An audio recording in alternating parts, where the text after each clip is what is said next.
Today, we're going to be looking at two blitz matches that I played against the same opponent. bfly18 here allowed me to kind of disrespect him in the first game that we played against each other. He wanted to have a rematch, and it did not go the way that he was hoping it would. So let's jump into this first game here. Both of these are relatively quick games, so I figured having a look at both of them would be a little bit of fun. We can laugh at the mistakes that I make in the second game, and we can kind of bask in the glory that is this first game that I played. So let's start off with a very not normal opening to see at this level of elo, with my opponent opening on the d3 and the c3 square, allowing me to put both my pawns in the center, which I think is very good. At least I really like when my opponent gives me both of the center pawns first thing in the game. He puts a third pawn out on that third rank, and I just continue my development. I'm throwing my knights out here. Once he decides to pressure me, I just close the position with the two pawns. He decides to pressure here, which it means nothing because I've already got my knight and my other pawn protecting the e4 square. And now I just throw my light bishop out, continuing to protect that as well. So he decides to put some pressure on my light knight, the knight on c6. And in this moment, I think, okay, you know what? I'm just going to protect this with my queen. It's going to allow me to castle queenside if I want to. And it's also going to protect when the bishop does take. He then puts his pawn up here protecting the bishop, which is a little bit of an interesting move. I don't love this move. I don't think the evaluation bar really liked it. It didn't. Not the worst thing that he could have done. It's not a blunder, but evaluation bar didn't love it. And so I decided to just pressure him with my pawn. And in this position, typically you either need to decide to retreat completely, kind of giving up your position, which would be better, or you can take something of equal value. So at least if he's able to take the knight, yes, I'm going to take it back with the queen, but he's not giving up anything extra.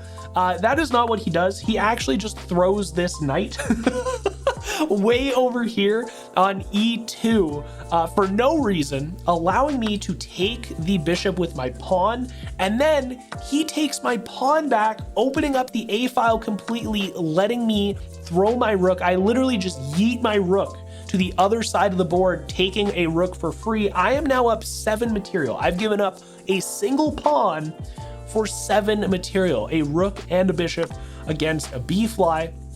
He decides to pressure my queen with his pawn. I flick him out of the way. I say, "Be gone, peasant. Get rid of that pawn." And he decides to now open up the possibility of queen coming in to attack, maybe, or I don't really know. I don't know what this move was here. In this position, he should probably be doing, looks like the evaluation bar likes b3.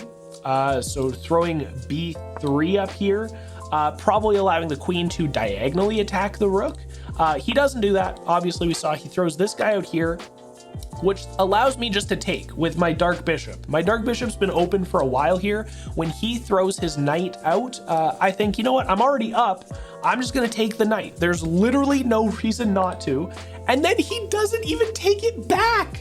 He doesn't even take it back. What is this guy doing? Like, I take the knight, fully anticipating, okay, he is going to take my bishop with the pawn. It's free. He can kind of level out the material advantage. He doesn't do that. And then I take the bishop for free. He takes, I castle my king over on king's side, keeping him a little bit safer. This just seemed like an appropriate time to do it. In this position, it looks like castling was the best position. And then after this, he should be castling, and he does. So he actually does make the best move when the best move was supposed to be made. It's not like this pawn going to b3 or 4 when it should have. From here, rook taking f8, or not rook taking f8, but rook f2 a8. Wait, how does that happen? Rook f8. Am I dumb? How is that supposed to happen? Okay. What? Why? Oh, rook. Is that what I'm supposed to do? Is that the best? Rook f a8. Oh my God, I'm really stupid and dumb. Guys, I've been sick the past couple of days. I've got lots of medication in my system. Okay. Wow. I don't know why I thought ignore what just happened. Ignore it. Just chalk it up to me being stupid. Okay. That would have been the best position for me to make. I didn't do that. I moved knight to g4. Forget the last 45 seconds worth of content that you just experienced. Oh my gosh, I can't believe that. I do this. He decides to pressure me with his pawn. I move back. So obviously not a great position. If you're ever moving a piece only for it to get attacked and you move right back and you didn't achieve anything, not the best move in the entire world to make. In this position, obviously, creating a battery with the rooks is better, connecting them, or, you know, maybe even just bringing this guy back. You know, we're not necessarily making any progress over here. Regardless, after my knight moves back, he decides to pressure me. I then decide to take with the bishop. He takes with the pawn, I take with the knight. Now, the reason for this is he has no pawn structure over here, and I like that the knight is restricting a few more of these squares. If I had taken with the knight for this, I'm not putting enough pressure for myself, in my opinion, in my grand scheme. I'm not putting enough pressure around the king. Yes, I'm stopping a pawn from developing or not developing, pushing forward. I'm stopping that. I'm not allowing the king to get here if I go here. So I liked the influence that the knight had on the board in this position. This pawn still can't push up and threaten the knight because of this pawn protecting on e4. And so when the knight moves over, or the queen moves over to threaten my rook, I just move my queen over. When I move my queen over here, he wants this rook. I don't care about that anymore because this move right here will be checkmate. And when he decides to put pressure on the knight, on the pawn, I don't even have to worry about taking it. I do take it. He moves up. I move over. I don't know why I'm not just ending the game. But then I take. He moves back down. I take. He has to take. And now I take. Finally. Oh God. It finally happened. It's a little bit painful to look at moves like that where it's like, okay, after he moves this pawn up here, I literally just need to do this, right? I think I could just do this. If I do that, oh no, because his queen could take. Wait a minute. Again, I'm dumb. I'm dumb, guys. Oh my gosh, wow. He does this, I take, he takes.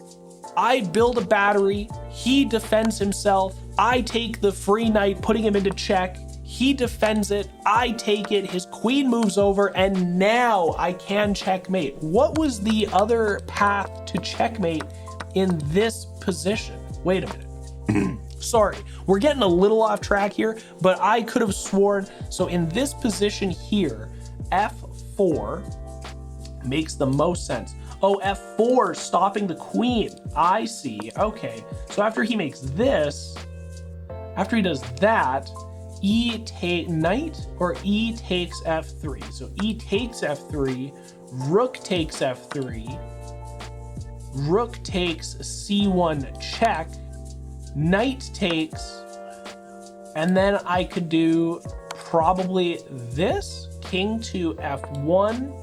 Okay, so yeah, the queen being here actually was the best thing for me because it did stop him from escaping check. Okay. That's cool. That's fine. My analysis was a little bit off, just a little bit. For the most part, it was pretty good, but this second game here is going to be just as entertaining. When we open this bad boy up, I promise it's not going to be as pretty, but we're going to be able to have a look at some good positions, some bad positions. And again, this was a rematch immediately after that game where I was able to get a free bishop, a free rook, kind of playing around with his position and really setting myself up for success.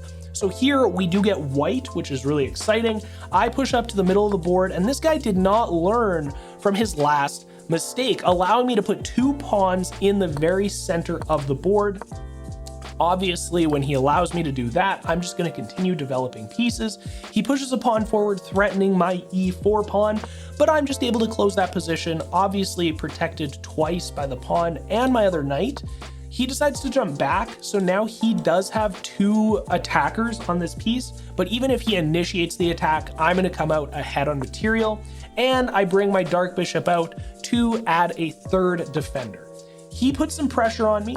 I decide, let's add another defender. If he wants to take, I will just take, totally fine, and when he does, that's exactly what happens. I take back with my pawn. Again, if he wants to take here, I can take, he takes. There's a lot of defense happening on the e5 square, which I'm really happy with. I'm liking the position that I'm in here. So is the evaluation bar, and he decides to jump this knight over here. So at this point, I've developed knight, knight, queen, bishop, bishop, 2 pawns in the middle. This man has moved a queen and a knight, and he's lost a pawn. So I'm feeling pretty good about the position. I'm feeling pretty good about my development versus my opponents. I decide to take this pawn here for no reason. I think the idea behind this was I want him to open this file up. Like if he takes here, this pawn will be hanging, and that would be good. This was a blunder. Maybe not a blunder in the evaluation or the post-game review, but it feels like a blunder here, right? Obviously, in this position, we would instead want to do knight g5. That would be this knight over here. We're obviously then putting some pressure on this square, threatening the rook. If we get this pawn up here, he could take, I could take, putting pressure on the queen, right? This knight moving is way better than this knight moving and taking a free pawn, which is not a free pawn. He puts pressure back on my knight, and in this position, I just defend. Now, the evaluation bar does not like this. In this position, I should be moving knight to c3, just moving back. However, I liked the idea of continuing some central board control. Evaluation bar doesn't like it. It's not a great move. After he takes, I decide now, excuse me, after he takes with the pawn though, I decide to castle on queen side, giving myself the entire d file protected. If he takes, not only can I take back, but I can also take his queen for free. So when he jumps down here, this is actually a major blunder for my opponent. The reason this is a major blunder, I'm not 100% sure.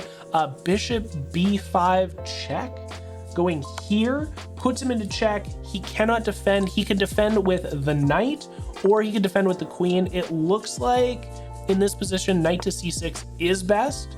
Bishop takes a4. Bishop takes a4 in this position. Oh yes, obviously, because the queen is hanging. He would take here, but then I would take. So he's really setting himself up for a disaster. Did that happen? No, because I didn't see it. So instead, I decided to completely take control of the open D file, putting pressure on this knight that I do see defending the queen here. He decides to defend the knight, which is totally fine. And now I decide to build a battery with the rook and the queen. This isn't the best move. Obviously, we saw what the best move was, putting the king into check, forcing the knight to defend or the queen to take, losing the queen. I said this game wasn't as pretty as the last one. We were anticipating that it wasn't going to be perfect, but when he decides to throw his bishop here, I decide to threaten it with my pawn. He takes, and now I'm able to put the king into check, protected by my queen, forcing him to move to the f7 square. He does do that. Obviously, it's a forced position. I put him into check again. He's able to take with the knight, and now I put him into check. This position is blocked. This position is blocked. He can't go here, so he's really just forced to either moving back beside his rook or putting pressure on my knight, which is protected by my dark bishop. Now, after he moves over here, queen d5 is the best move. If I move up here, I'm protecting my knight, but my bishop will be hanging.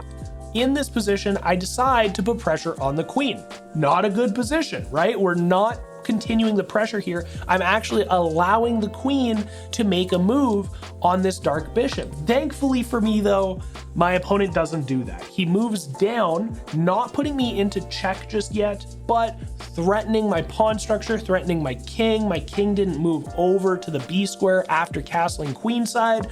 And so I just decide, I don't like where I am right now. I'm gonna move my king over. He does put me into check. I jump up, he takes my rook, and now I'm absolutely winning. The reason for this is really interesting actually. When he puts his queen over here, his queen is now very stuck, right? His queen essentially becomes not usable. He can't take here because my bishop takes. He can't take here because he's not defending anything. He's not getting involved. He can't come back here or here or here or here, right? There's all of these positions are blocked off. So really he either needs to sacrifice a move for taking the pawn to maybe get some position, or he has to go back to where he came from, and he's only going to be attacking pieces that I already have defended. So the taking the rook looked really nice. It felt like a good move, but for my opponent, it was actually not a good move, because when I move up here, pinning and threatening the knight to the king, who is going to be in a not great position, he moves a pawn up. I'm able to take. He is moving to the only forced position that he can possibly move to, and I move up to a protected square by the knight, and this is protected by the dark bishop. Checkmate. So 2 games in a row that bfly18 made a couple of very big mistakes, very big blunders, but blunders that are worth looking at and learning from. Just because you see a rook that's free for the taking doesn't mean that a counterattack can't be taking place or getting planned. And did I see all of this in the moment? Not 100% of it, but I had a really good idea of what I would be able to do having a knight in the center of the board, having a rook that wasn't gonna get threatened, because if he opens this up, I'm just gonna take it. If he opens this up, I'm just gonna take it. This was blocked off by pawns, so his dark bishop was actually more of a hindrance than a good piece to have on the board. So I think the value in this second game was to see the importance of developing and the importance of maybe not jumping on free pieces that are behind a wall of pawns. Both of these games were very fun to play. I've been enjoying Blitz a ton. I'm close to 550 right now. These games are played a little bit earlier. Regardless, I hope you enjoyed watching this one. If you did, and this is your first time watching one of my videos, definitely subscribe, because I upload a new chess video here every single day. If you made it this far, drop a like on the video. Helps me out a ton. I would really appreciate it. With all of my shameless shilling out of the way, I love you. I appreciate you. You're a beautiful human being. Don't forget that. And I'll see you in tomorrow's video. Peace.